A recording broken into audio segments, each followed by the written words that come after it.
Mirdita, Spari, Isa dhe 120 vjetë, kjo është urimi tradicional. Një jetë, plot shtetë, suksese me më të mirat me njerëzit tuaj.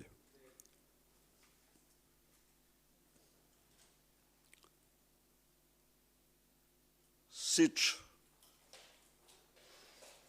e dini, kryerritja paqësore 20 shkurtit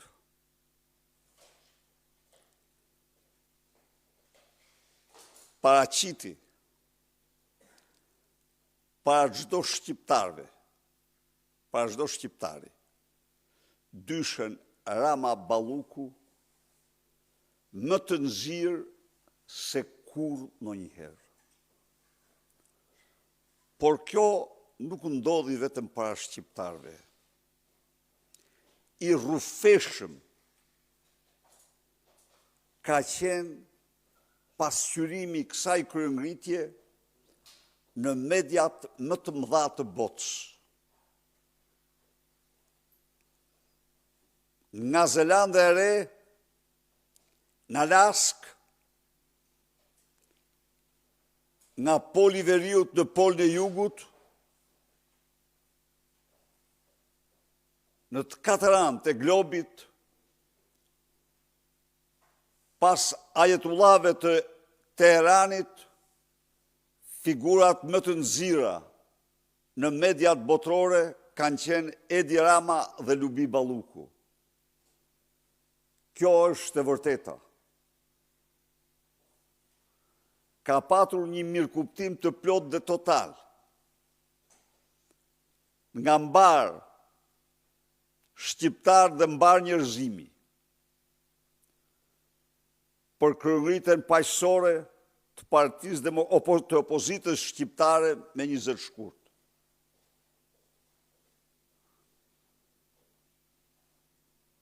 Ka një vendosmëri të papërmbajtur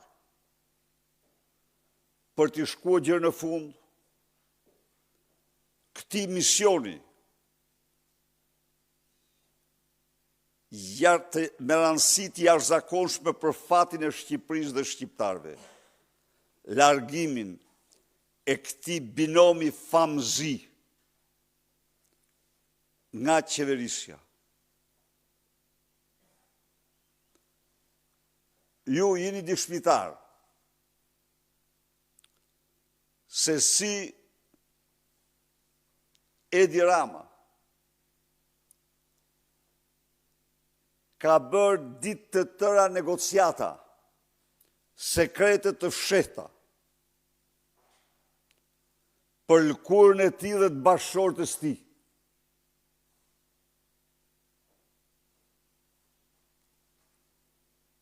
Në shkëmbim të Lubis. Po nëse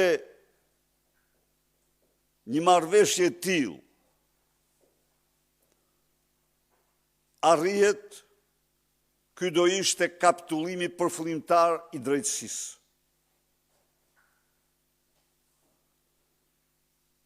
Kjo do ishte marrëveshja e asgjësimit përfillimtar të institucionit akuzës. Unë jam i vetëdijshëm se Lubi Balluku ka shkel ligjin dhe ka vjedh. Shqip. Por gjithçka ka bërë. E ka bërë me urdhër të Edi Ramës dhe si aksionere me Edi Ramën. Si aksionere në minorancë me Edi Ramën. Ti kujtohet tash minorene? Ja. Shko me atë e pështenit, i vazhdimisht, aty këtë drejt. Se absolutisht ajo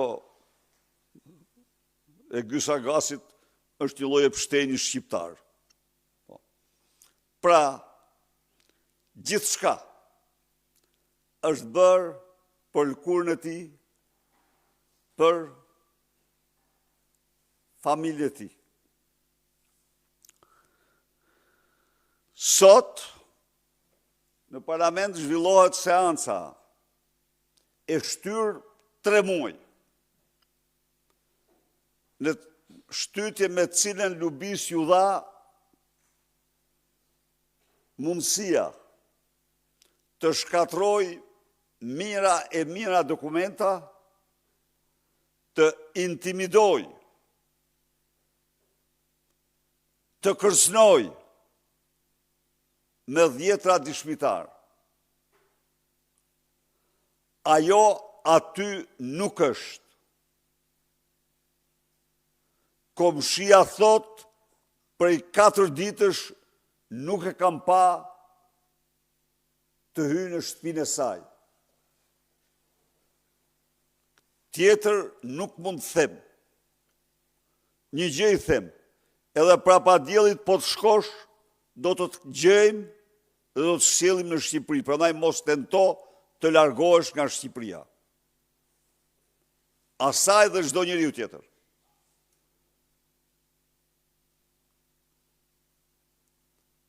Ndërkohë e dini, e shtuna është dita e kryegritjes paqësore, qytetarët me zjepresin për të shprehë zemrimin, revoltën e tyre, urrejtën e tyre ndaj hajdutëve dhe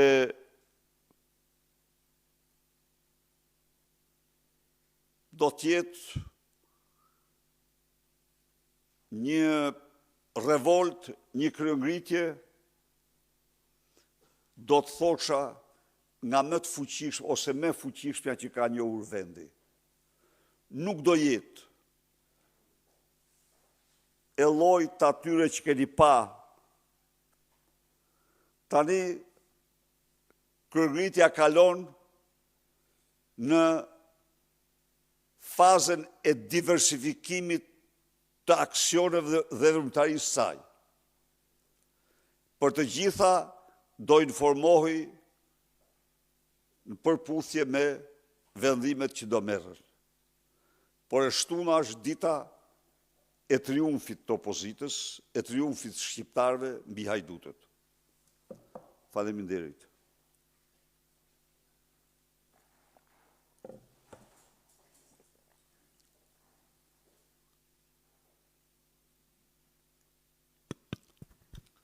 Zotë Berisha, ju thatë që do të diversifikohet protesta shtunës. Sali Berisha, ka ndonjë ide se si duhet të duket në kjo protestë që do t'i shtroni në mbledhjet e forumeve të Partisë Demokratike? Unë ide kam sigurisht, por para vendimeve të nevojshme për t'i quajtur ato platform, unë nuk kam se t'i bëj publike idet. Duhet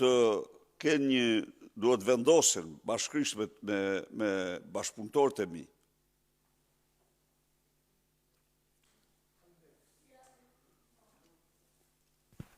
Zoti Berisha, prej disa ditësh juglindja e vendit është e izoluar, rrugë të cilat janë duke pasur problematika të ndryshme. Në informacionit tuaja, çfarë duke ndodhur? Ajo që po ndodh me të gjithë juglindjen e vendit është dëshmia më flagrante se si korrupsioni mund të godasë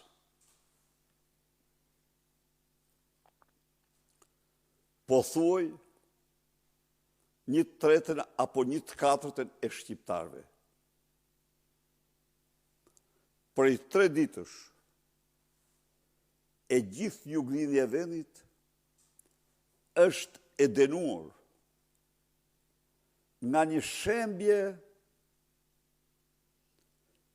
e krijuar absolutisht nga dora kriminale e njeriu të korruptuar. E pabesueshme.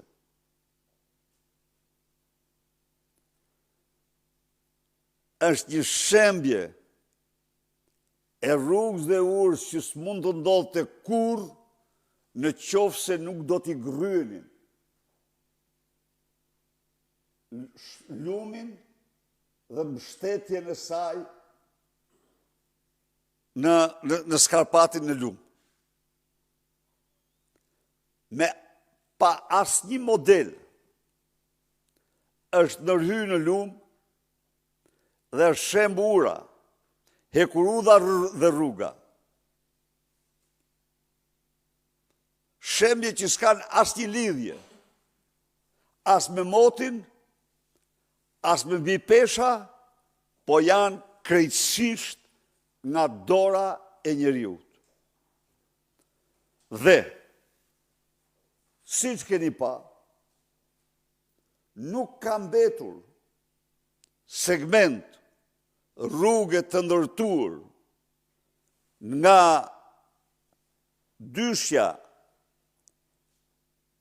Rama Balluku që të mos jetë shembur. Shembet, rruga, Kuç, Fterë, Lumit Vlorës, shembet rruga në një fshat tjetër në Korçë, shemben rrugët në të katër anë të vendit, sikur t'ishin ndërtuara me kasht dhe jo me strukturat e dura të ndërtimit. Të gjitha janë veprat korrupsionit. Ajo që është më dramatike, se vetë shembja, është heshtja kriminale e organeve të prokurisë. Asnjë të arrestuar, asnjë të marrë në ndjekje. Të gjitha rrugë pa përjashtim, të shembura.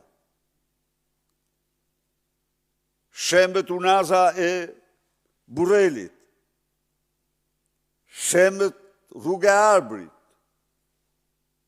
shembje dhe kudo vetëm shembje. Dhe sikur ato i kanë ndërtuar alienët, dhe jo kompani të kontraktuara nga qeveria me parat e takspaguesve. Nuk veprohet sepse parat janë ndarë me qeveritarët. Kjo është. Kurse vetë, Edi Rama fluturon në Korçë me 30.000 euro udhëtimin. Ka shkuar me 2 helikopterë. Helikopteri Tiranë-Korçë shpenzon 15.000 euro udhëtim. 30.000 euro bilete e tij e mëngjesit. U bëj thirrje qytetarëve të Korçës ta gjuajnë me domate dhe vezë. Kudo që ta shohin. Vezë dhe domate dhe vezë kryej hajdutit. Ky duhet të jetë qëndrimi i qytetarëve shqiptarë në çdo skajk ndaj çdo qeveritari. Po. Zoti Berisha, një tjetër situatë e nxehtë është duke u zhvilluar thuajse në përditshmëri në Shkodër në Baks-Rjoll. Çfarë e pengon Partinë Demokratike për të mbështetur këta banorë? Absolutisht nuk e pengon asgjë dhe Partia Demokratike, Osman, qëndron prapa çdo shqiptari që i cenohet e drejta, që i cenohet prona. Asnjë. Asnjë pengesë nuk ka dhe nuk mund të ketë. Prit, jo, deputet tanë kanë qenë aty. Tani, ne, deputet tanë kanë qenë aty.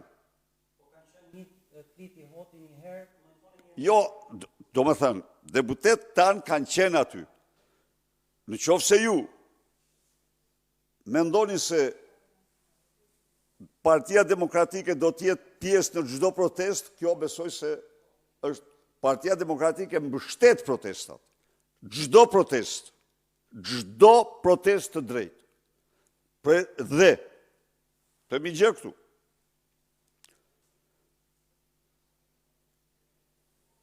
kemi ndërtuar më shumë se kush do në histori dhe më shumë se kur.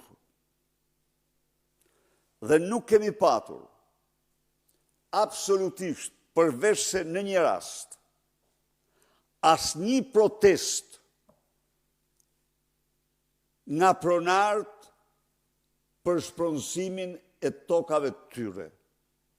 Pse? Sepse nuk kemi bërë asnjë hap pa i dëm shpërblyer ose pa firmosur me ta marrëveshjen me ta që në këtë kohë do marrin parat, dhe unë jap një shembull, Osman. Rruga e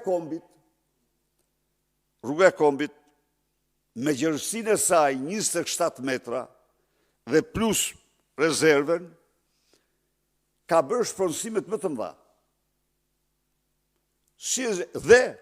Dhe prit. Dhe ajo është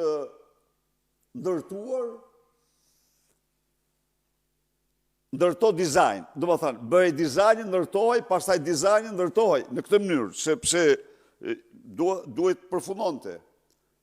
Çfarë bëm ne? Ne krijuam një ekip ekspertësh kompetent dhe bashkëngjitëm me dizajnin, me një qëllim të vetëm, që aty ku vija për të marrë tokën, negocioj me pronarin, i ofroj shpërblimi, firmosej kontrata me të, dhe nga rësheni, Gjernë Morin nuk ka patur asnjë protest, sepse nuk ndërtoi pa zgjidhur problemin e pronësisë. Atëherë, çfarë duhet të them me këtë? Përgjegjës kryesor për këtë është qeveria, e cila në asnjë rast nuk duhet firmos asnjë leje pa marrë garanci të plot se është zgjidhur dhe pa bërë check-up pa kontrolluar se është zgjidhur plotësisht problemi me pronarët. Në asnjë rast. Kurse qeveria paguhet, merr parat vet dhe lëshon lejet sipas dëshirës. Kjo është ne, qoftë në rjoll, qoftë kudo që të dalin, ne mbështesim plotësisht pronarët. E ligjshëm, ne nuk pranojmë kurrë arbitraritetin ndaj tyre. Dhe ata që përpiqen ta politizojnë, ata mashtrojnë, s'është vërtet, ne kurrë s'mund të kemi qëllim tjetër. Jo. Por, falem minut. Terren nuk shkoni dot. Me qënë se në terren nuk shkoni dot në përditshmëri, pra për t'i mbështetur, nga selia e Partisë Demokratike, sa deklarata keni bërë? Partia Demokratike mbështet politikisht, të lutem zotëri. Sa deklarata keni bërë? Partia Demokratike mbështet politikisht. Do t'jenë komunitetet ata që duhet të... Po, përveç se rasteve kur ne ju kemi bërë pyetje që keni folë për këtë temë, pyes Partia Demokratike në sa raste ka dalë në një deklaratë për shtyp, për të dalë në mbështetje ose për të kërkuar një zgjidhje të situatës. Kjo është të paktën e treta herë që unë prononcohem para mediave. Jo, edhe pa pyetje, sepse kemi patur deputetin atje ne. Edhe pa pyetje, kemi patur deputetin atje, përfaqësues tonin, dhe prapë them këtu, kudo dhe në çdo rast, ne qëndrojmë prapa pronarëve të ligjshëm, pronarëve të ligjshëm, e them këtu, e theksoj. Por, dhe zgjidhja, dhe ne fajsojmë qeverinë rreth parë, dhe një them, sepse qeveria nuk do të jap asnjë leje, pa u garantuar plotësisht se komuniteti ka marrë atë që i takon. Kjo është. Ne kemi vepruar në të mënyrë për veten tonë. Ne rasti i rrugës Kombit, sepse rruga e Kombit u ndërtua në atë formë, siç e dini apo. Kurse tjerat jo.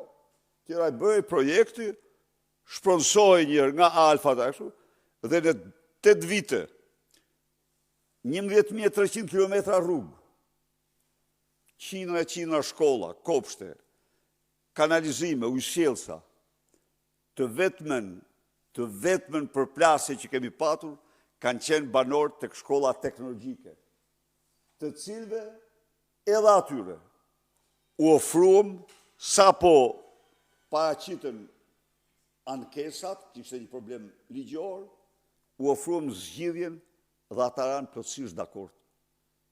S'ke patur? Nuk kemi patur.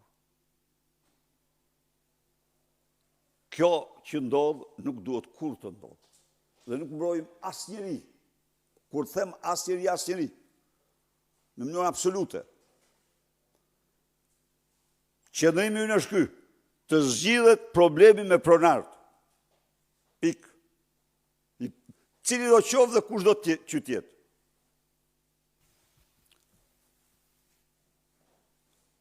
Dhuna shtetërore ndaj pronarëve nuk mund të përdoret kur. Se këtë e krijon qeveria. Qeveria paguhet dhe bën këtë gjëra këto.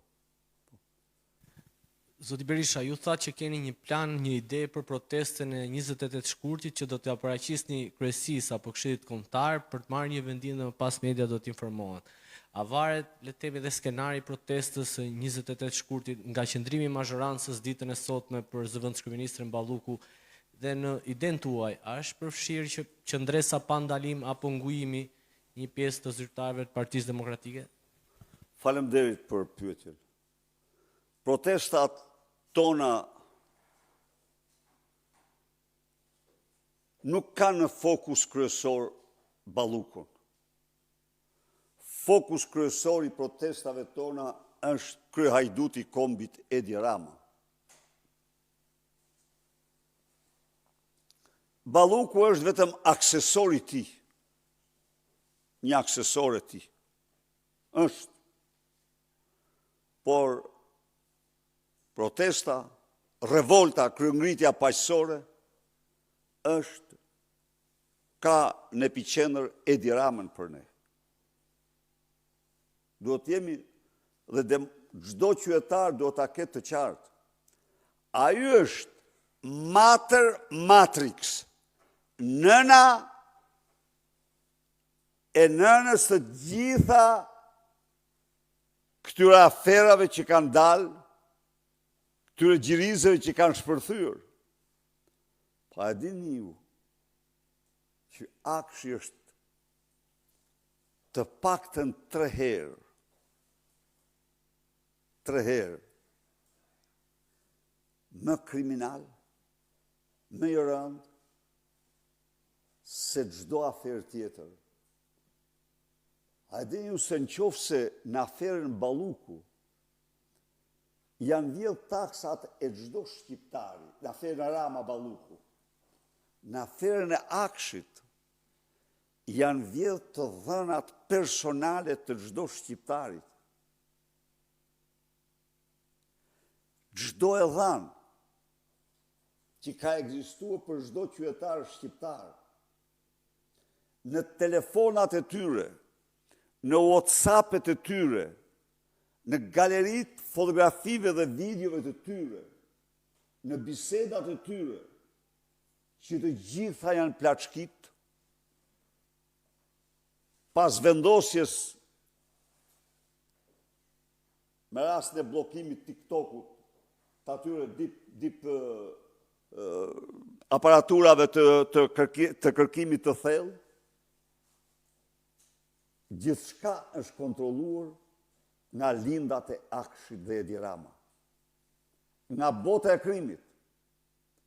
E kuptoni ju çdo thotë që organizat kartelet e drogës dhe organizatat kriminale kanë tani në dorë çdo të dhënë. Për çdo qytetar, për çdo kundërshtar, për çdo rival, për çdo politikan, për çdo deputet, për çdo ambasador, për çdo njeri që jeton në Shqipëri. A e ndëgjuat ju? zëdhënësin Stanishiq, Baton Stanishiqin, që tha, ambasada tha, ka dërguar vetëm një kabël, imagjinoni pak, imagjinoni gjërë ku shkojnë, vetëm një kabël nga 16 shtatori, nga 16 dhjetori, për akshin. Kjo është një shkelje flagrante e konventave ndërkombëtare që garantojnë veprimtarinë normale të trupit diplomatik në Shqipëri. Ne kemi denoncuar këtë, me kohë. Akshi është afera me pa shembull në historinë e Europës. Janë vjedhë të dhënat e çdo qytetari shqiptar, çfarëdo që ka ai, çfarëdo marrëdhënie shoqërore, familjare, të gjitha janë vjedhur. Ndaj dhe nuk bëhet fjalë këtu që ne të kemi objekt. E kemi Lubin, po kryesor është Edi Rama dhe themi sot këtu. Çështja më madhore është Akshi. T'jemi shumë të qartë. Akshi te i kalon çdo lloj krimi. E kupton? Çdo thot të vjedhësh dhënat e çdo shqiptari, nga WhatsAppi, nga telefoni, nga kontot bankare, çdo gjë. Ndaj dhe kryengritja thirret për Edi Ramën si kreu i organizatës kriminale.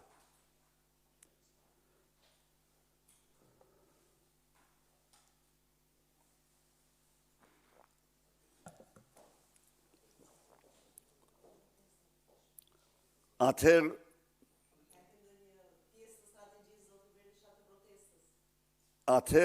të përshëndes herojt e protestës, denoj me forcën më të madhe, herojt e revoltës, me forcën më të madhe, keqtrajtimin policesk që u bë ndaj të rive, të cilët ishin energjia, guximi dhe fytyra e vërtet e protestës, denoj me forcën më të madhe sulmin ndaj selis Partisë Demokratike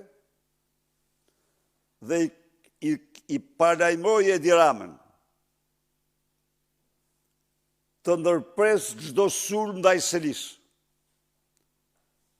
sepse përgjigja mund të jetë ajo që nuk ja pret mendja atij. Degët e Partisë Demokratike kanë marrë porosi të bëjnë rikondicion për të gjitha selit e Partisë Demokratike në qarqe dhe rrethe, dhe unë e paralajmëroj dhe një herë, sepse ju e keni pa sulmi në mënyrën më absurde u përqendrua tek selia.